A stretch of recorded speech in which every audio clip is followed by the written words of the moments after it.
Mystery guest number one, it is the Underground King, Mr. Eddie Alvarez, the newly signed Eddie Alvarez. This is true, Eddie? You're going there? BKFC? You heard it, Ariel. What's up, my man? Man, congratulations. This is wild stuff. No one saw this coming. I think some people were hearing about the Luke thing. This is completely out of left field. So tell us, first off, congrats. Thank you for doing this. Why did you choose them? Why are you choosing to go this route? Thank you. So a while back when Bare Knuckle started, Dave's a Philly guy, the promoter. They're from Philadelphia. The Feldman's been widely known in boxing in Philadelphia. So I knew Dave for a long time. I've always been under contract, but I've always talked to Dave, always congratulated him about how the promotion was coming along. And Bare Knuckle has been always something I've been interested in. And I got to go to a local event. I got to go to like an event in Miami not long ago. Not Miami, in Hollywood, Florida, about a couple months back. And after going to that event, my mind was pretty much made up. It was really about from there just finding the right opponent, finding the right guy to match up with that's gonna that'll get me excited. That fans are gonna like really get excited about the matchup. Okay, so what was it about that event that made you think, all right, this is what I want to do. This is where I want to be? The event itself, Shaq was there. The fight itself, every fight was figured out in about 3 minutes. And it reminded me, like, when I first started, like, I never fought an MMA fight. I got in a lot of street fights when I was younger. I got in way more street fights than ever been in cage fights. So, like, I remember, like, when I got in fights never lasted 5, 10 minutes, 15 minutes, 20, 25 minutes. Fights got figured out in 2-3 minutes. About like a real fight with no gloves got figured out pretty quickly. And this reminded me right away, like, if you took the gloves off, what takes us 25 minutes today gets figured out pretty quickly in bare knuckle. And it's about as real as it gets. And reminds me when I was younger, it got me excited all over again. And so what is the situation as far, like, is this a one-off for you? Can you still do MMA? Can you do boxing? Dave told us that they have options for your next fight. I guess it depends on both of you. Like, can you explain from your perspective, your deal? Is this just a one-off? And can you do MMA at the same time? What's going on? Yeah, I pretty much do what I like. But like, I partnered with Dave and partnered with this group and like kind of look forward to, we'll see how this goes. It's a new venture for me. It's something I'm excited about, and we'll see how it goes. But yeah, I can do whatever I want. Wow. I can do it. But I do have options. Me and Dave work together closely. Awesome dude. And we work together. We're going to work together like pretty much closely and figure out what we're going to do after this fight to kind of move forward, to kind of help not just move myself, but move the promotion as well. I can see myself kind of just the training and everything that's going on. I can see myself getting excited about this and doing this more often. By the way, speaking of the training, we're getting a good look at your knuckles right now. And I see on your right hand, 2 of them are a little bit messed up. Like, have you started already? What's going on? I see like a piece of your skin off over there. Have you been practicing? Have you been training already? What's going on? Absolutely, man. Absolutely. I'm already a good month. I'm already a good month or so in. Me and Mark Henry kind of already took off. We've already took off the gloves. Already kind of doing a lot of strength and condition on wrist, forearms, so things don't bend the way they would bend if you're not wrapped tightly. But kind of working on them nuances because like I said, like I've been in a ton of street fights and like, your hands when they're bare, they break and things twist and you can't use them. So there's a whole nother element to this sport than what people think. It's not just like MMA isn't 2 guys in there swinging at each other. So this sport is unique in itself. You got to throw certain type of punches. If you throw the wrong punches, you hit a forehead, you hit an elbow, you can break your hand. So there is a technique and there are elements that need to be detailed inside of the sport that make it fun, that definitely bring it. You have to put these in mind when you're going to go do the fights. Me and Mark Henry are even doing rounds with one hand. We're already expecting, wow, hey, the right hand's gone or the left hand's gone. We got to be able to finish the fight with one hand. So like there's elements to this that people don't understand. Like after watching it, that I'm already excited that we're already training and getting ready for it. We're already anticipating. What's it like after so many years of hitting mitts, training with gloves, to all of a sudden not having gloves on? I I never liked training with heavy gloves like the 12 ounce Yeah. or doing mitts with that stuff, the whole camp, and then putting on MMA gloves because that always felt weird to me. Doing that. So the idea of just having bare hands, I don't keep my bare hands the whole week. I just do it twice a week. And then the other days to kind of baby them, get them back to normal. And then slowly I'll get into 3 days, 4 days a week with bare hands. But I don't know, it's a little different. Everything's different about it and it gets me excited. Yeah. I've been doing MMA since I was 19. That's 2 decades of MMA. So it's fun to kind of throw something new at me. Throwing Chad. Chad's like a crazy good opponent. Fought world champion after world champion. He's only lost to world champion, world class fighters, and Chad's a dog. So it's just a new element, a new sport against a worthy opponent. So like all of it and combined, I'm really excited about it. Does this mean potentially that your MMA career is over? No, absolutely not. No, absolutely not. I'll fight MMA again for sure. Okay. How many years do you have left? Yeah. I don't know, Aaron. I told you, plans are for schemers. Never been plans are for schemers. I've never been a big planner. Okay. I don't know what's going to happen, tomorrow. So I'm just taking it one fight at a time. I'm enjoying myself, doing things that I enjoy. I think I spent a long period of my career fighting because I had to. Now I can pick and choose what I want to do. It's a good feeling to be able to pick and choose what I actually want to do versus what I have to do. So I'm excited. Fans should be excited because I'm sitting down on these punches and they're going to go through someone's head. I'm sure Chad's going to do the same exact thing, and neither one of us are going to get out of there within 10 minutes. Something terrible is going to happen, and I think people should be excited about what's about to happen April 29th. By the way, dare I ask, you're a family man, you have a lovely family, kids, wife. What did they think when you told them that you were going to do this? They don't look. My wife been wanting me to stop fighting since I started. She's a rider. She's been with me from the beginning. My wife, but yeah, we could be done this whenever we want, and everyone in my family will be happy. But they know me. They know where my heart is. I'm a fighter's fighter. I've always been one, and I took 24 months off to rest and heal and try to find the right opponent and something that would excite me. I haven't fought in a good 2 years. There ain't nothing out there. Like what's retirement going to do? There's nothing out there. What am I going to do? Everything's boring. None's as fun and exciting as fighting. Nothing. Why were you out for so long? I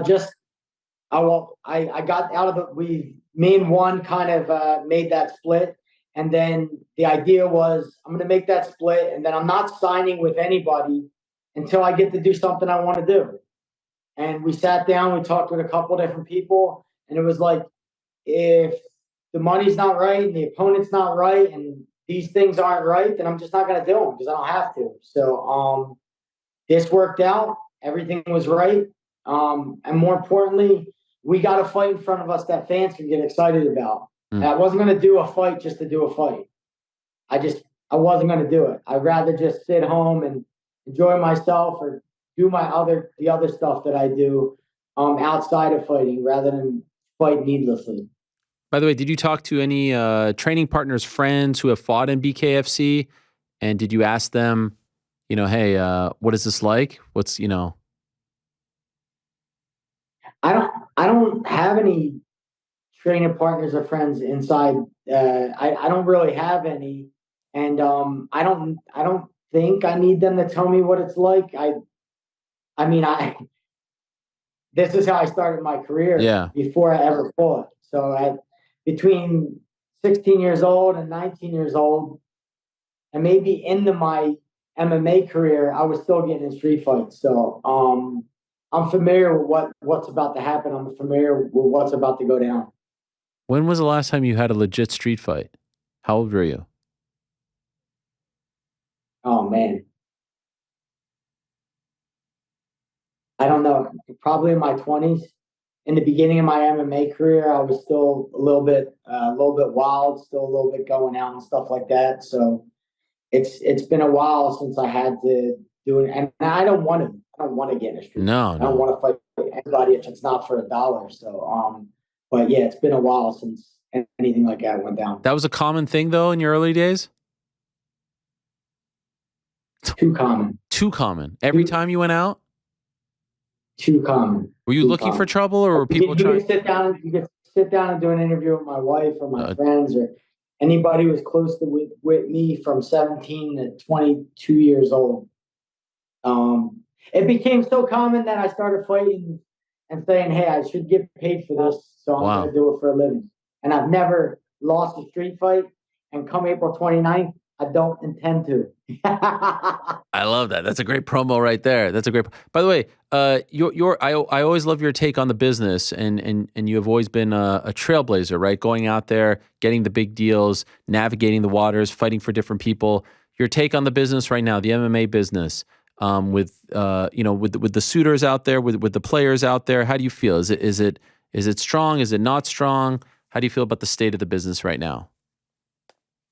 um, it depends on it depends on the person who's in free agency. You know Right. what I mean? Like, I tell every fighter this from the very beginning, like, stop depending on promotions to promote you, because it's not going to happen. You have to promote you. You have to put on the fights. You have to knock the guys out in front of you. And then you have to build your own value. You can't depend on the UFC. You can't depend on Bellator. You can't depend on even bare knuckle. You can't depend on these promotions to make you who you are. You Hmm. have to become that. You got to get the opponents in front of you and put them away, fight in an exciting fashion, and you have to build your own value. UFC is not going to do that for you. No one's going to do that for you. I saw you tweeting about how they handled the Francis Ngannou departure. How did you feel about that? I've been a part of them negotiations. You know what I mean? I've been a part of them in that room. You know, trying to negotiate my worth, trying to explain to companies that look, as a free agent, you know, you're worth double, triple, quadruple what I'm getting paid here. Please, let's just compromise on an even smaller amount than what I get as a free agent. But and it's tough. There's not much of a negotiation that goes on. So the only way to gain leverage is to become a free agent. The only way to gain leverage is fight out your contract, become a free agent, take that risk, kind of and believe in yourself. Believe that there's someone out there who's going to pay for your fights because you're worth it. Do you have any regrets? No, no, I don't have regrets, Ariel, because like I don't think too long. Like I don't want to say I don't think too long. I'm pretty thorough in what I do. Like when I make a deal, because it's not just me on the line, it's my family, my wife, my kids, the comfort of our life. All that goes into where I'm going to go, what I'm going to do, and who I'm going to fight. And I don't do that quickly. I never do that quickly. So when I make my decision, I usually thought about it very long, very hard. I did my research, and then I strike. I strike once. So and I don't regret the things I did. I regret the things I didn't do. Mm. There's very few things that I didn't do. Like if I want to do something and I feel like it's in my heart and it doesn't go away, I do it. I don't second guess myself. I don't do that. So like no, I don't have many regrets at all. Not just in my career, but in my life period. And by the way, without getting into specifics, I am hearing that BK is, they're paying top dollar these days. Like their purses are equal to anyone out there, if not more. Do you feel like you got a good deal here? Are you happy with this deal? Anybody who knows me and knows follows me or been through my career, my free agencies and whatever knows I don't go somewhere if they're not paying. So, I love it. I'm here, boy. I love I'm it. here. One last one before I let you go. You know Michael Chandler and Conor McGregor quite well. Who do you think wins that fight?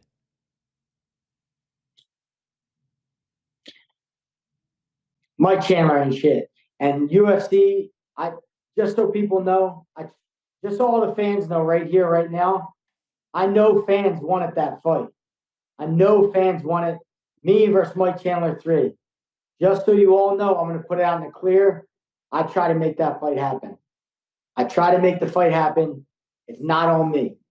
So if I hear anything, a tweet or Instagram or whatever from a fan saying, hey, Mike Chandler, Eddie Alvarez 3 never happened, and you didn't try to do that trilogy, I try to make that fight happen not once, not twice, but 3 times. And it's just not going to happen. That guy, he does not want to fight me, and the fight just never got made. So it's not on me, just so people know. And so just so they know, you're saying it's not on you. Who is it on? It's on the promotion or on whatever. It's wherever they're at. But I try to make the fight happen. I'm just making that clear for people, just so I don't ever hear from anybody about a Mike Chandler, Eddie Alvarez 3. I did everything I could numerous times to fight that guy a third time. So ever get close? And I think if I had to guess, yeah, Mike Chandler don't wrestle. So I mean, if he stands with Conor, Conor's going to knock him out. So, and it's a mismatch because Mike Chandler's defense sucks. He doesn't have good defense boxing. He throws bombs, but Conor's way too fast and way too quick to get hit with anything Mike Chandler's throwing. So I feel like, I don't know. I feel like Mike should wrestle and wrestle quickly and use that. And if he doesn't, he's going to be a bad night. Can you hear me? Yeah. What is going on? Yeah, I can hear you. Sounds like you're annoyed though about all of this. Like you said, he ain't shit. Like that you tried to make this happen, and this bothers you. Is that fair? Yeah, because there was a point in my free agency where Mike Chandler was becoming a free agent. Yeah. As well, I called them directly, him and his management, and said, "Let's make this fight. Don't re-sign with anyone. Become a free agent." And it was when I was leaving UFC and he was about to get out of his Bellator contract. We had a casual conversation. He was excited about it. Said, "Yeah, that's a great idea." He went and re-signed with Bellator. We could have made millions having a third fight. We could have walked into 3 or 4 different promoters' offices and did great. He went back and signed for like a few $100,000 for Bellator. Then again, I'm a free agent again. We have another possibility of making this fight happen. Boom, it doesn't happen again. So I did my part. That's all. And I didn't. Still here. Yeah, I'm still here. To be honest, I didn't want to ask for the fight. I don't know if it was my ego or my whatever. I didn't want to ask for this fight because I don't want to deal with who I had to deal with to ask for the fight. I didn't want to ask for it, but I sat down. I spoke with my wife, and she's like, "Are you gonna, will you regret knowing that you didn't do everything it took to not make the fight?" I go, "Yeah, I will." So I just try to make it happen. So that's all. I want to get that clear for fans. That's all. That's all I want to get it clear for. And dead in your mind now? Will you ever try to make it, or are you moving on? No, I don't. It's not. I don't see a way. Sure. You know what I mean? Just being realistic, I just don't see a way. Okay. Last thing, April 29th. How do you see it playing out? I'm gonna knock Chad Mendes out. There's not a doubt in my mind. Not a doubt, because this isn't MMA where I got to worry about a takedown and I got to pop around and move around and do all this crazy stuff because I'm worried about kicks and takedowns. I'm going to sit down on every single shot that I throw. And if I sit down and throw a shot with my bare hand, there's not a single man on this card who's going to be able to take that. Not a single man. I love it. Congratulations. Thank you for coming on. Good luck in training. My best to the great Mark Henry. Good luck April 29th, Eddie. When you're fighting, I'm watching. I'll be watching April 29th. Can't wait. Thank you, guys. Thank you to everyone who tunes in and watches me and has been for the last 2 decades. Let's go, boys. Much love, Eddie. Thank you. Good luck to you. There he is, the great Eddie Alvarez, the Underground King.